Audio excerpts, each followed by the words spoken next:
अस्सलामुअलैकुम वरहमतुल्लाहि वबरकातुहू। Doctor Mohammad Arshad, Umar homeopathic clinic, Mandi Jajman. दोस्तों, आज हम कान के बहरेपन के बारे में कुछ दीगर अद्वियात के बारे में आपसे अपनी मालूमात शेयर करेंगे और देखेंगे कि ये किन अलामात में किस प्रेगनेंसी में यूज़ की जाती हैं। चैनोपोडियम के मरीज को हर आवाज़ सुनाई देती है, लेकिन इसको इंसानी आवाज़ सुनने में दिक्कत पेश आती है। तो अगर इस तरह का पेशेंट आए तो आपने चैनोपोडियम 30 प्रेगनेंसी में दिन में 3 बार इस्तेमाल करानी है। कुछ पेशेंट ऐसे आते हैं जिनके कानों में मैल वगैरह जमा हो जाती है, जिसकी वजह से उन्हें सुनने में बहुत दिक्कत पेश आती है।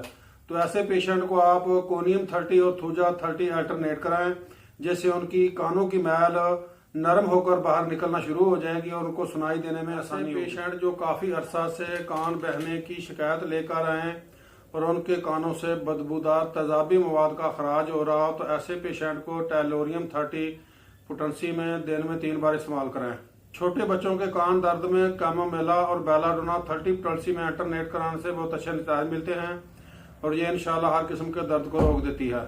ऐसे मरीज जिनको अपनी आवाज़ कानों में गूंजती सुनाई दे, ऐसे पेशेंट को कास्टिकम 30 दिन में 3 बार यूज कराएं।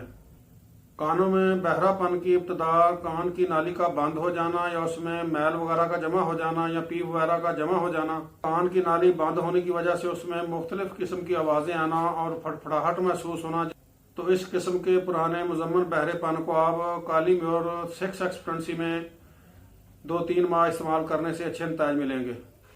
दोस्तों, मेरी मजीद मालूमाती वीडियो देखने के लिए मेरे चैनल को सब्सक्राइब कर लें और दोस्तों के साथ शेयर करें ताकि दूसरे लोग भी इन मुफीद मालूमात से फ़ायदा उठा सकें। ये दवाई अपने फिजिशियन के चेकअप के बाद इस्तेमाल करें।